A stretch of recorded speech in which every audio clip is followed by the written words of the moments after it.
You felt it the second the clip hit your feed, a gut-level hollow where empathy should be. Tonight the feed spat out a quick take, and a life was flattened into a headline.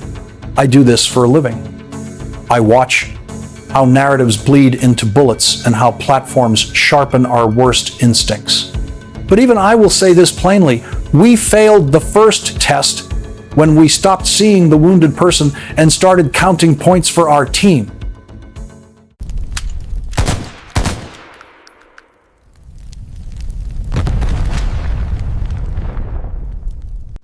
Listen, Charlie Kirk, 31, was on a speaking tour.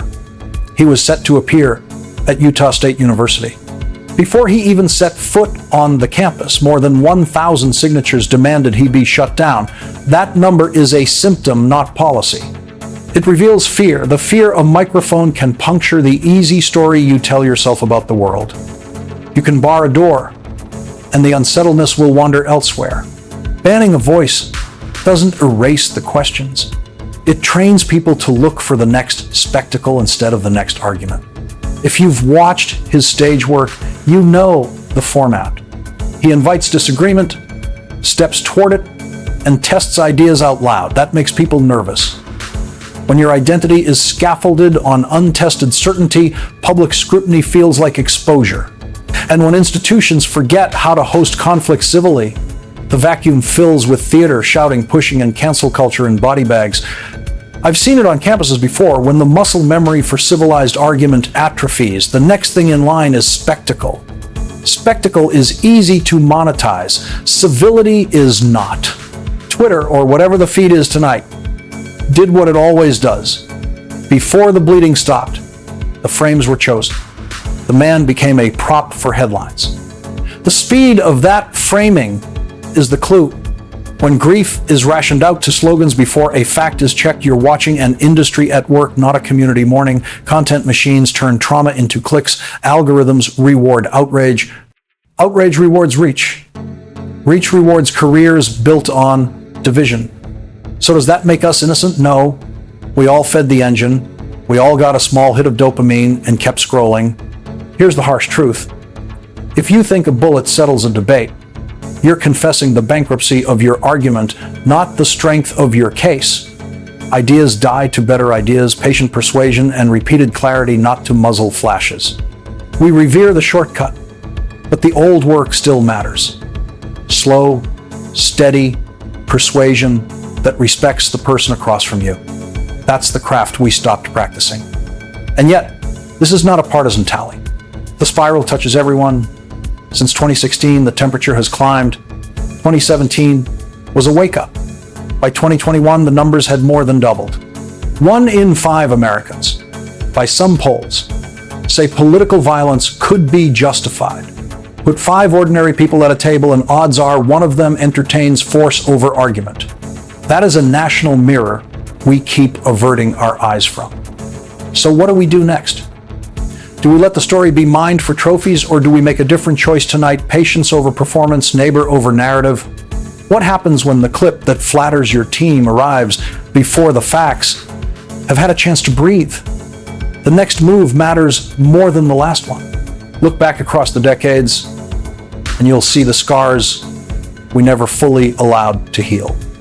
The 1960s and 70s were drenched in bloodshed that rewired the nation's nervous system. A president shot in Dallas, a civil rights leader murdered in Memphis, a senator gunned down in Los Angeles. Then 1981, a sitting president struck outside a hotel, the entire country holding its breath. We told ourselves we'd matured past that fever, that political bullets belonged to another age. But the truth?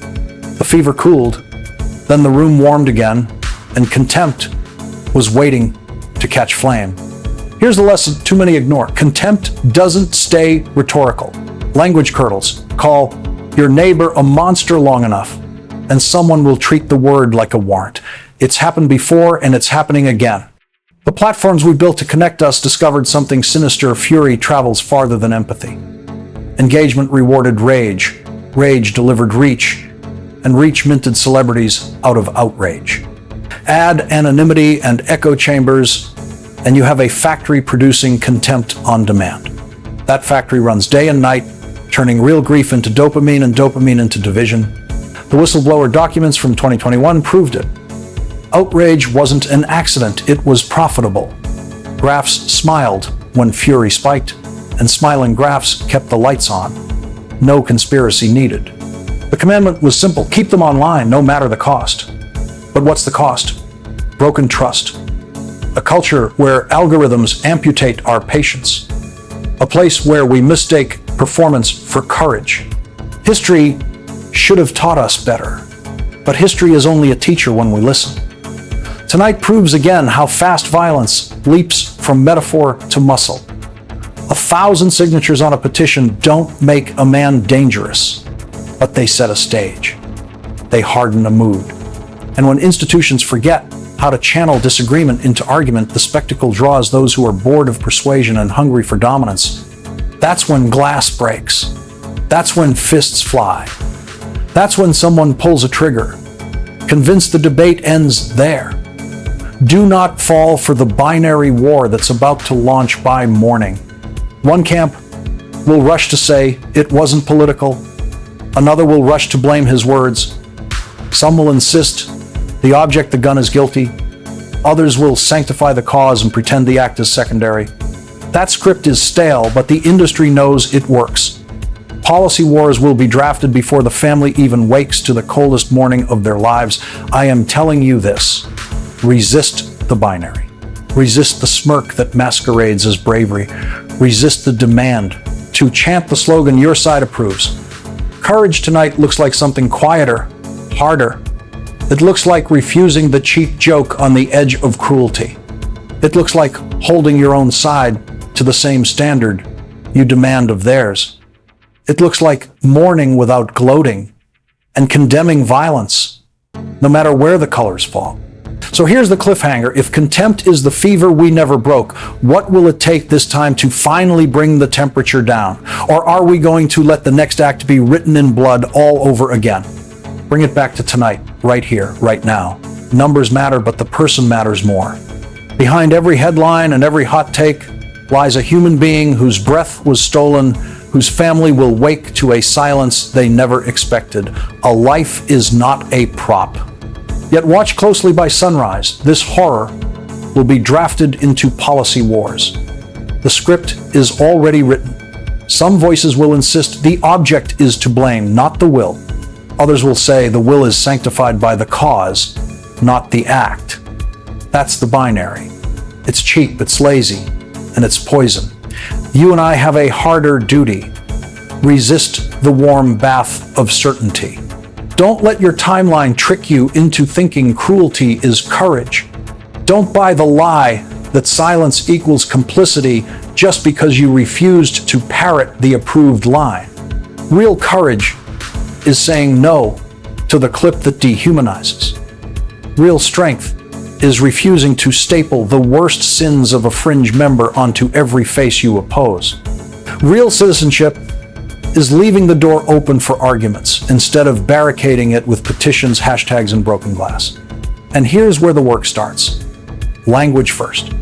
Speak about opponents as neighbors, not infestations. Discipline next. Share less. Verify more. Give facts time to breathe. And presence. If you oppose a speaker, show up with your best research and your best composure. No one ever lost a durable argument to a mob. They lost to evidence, humor, clarity, and persistence repeated across years. That's the craft we must recover, the long, disciplined grind of persuasion. Don't let adrenaline trick you into thinking outrage is strength. That's the sugar rush the machine feeds you. It burns hot and it fades fast. The endurance game belongs to the patient, the persuasive, the people willing to keep talking long after the cameras move on. So let me leave you here tonight. I'm praying for everyone shattered by what happened, the family, the friends, the colleagues, and yes, the critics who now face the sobering truth that violence doesn't discriminate. The morning will be colder than anyone expected, but if we hold on to mercy, if we insist on neighbor over narrative, we still have a chance to build a future where ideas win on merit and not on muzzle flashes. Hold the line, hold your voice, and hold on to mercy. Because if we lose that, there's nothing left worth defending.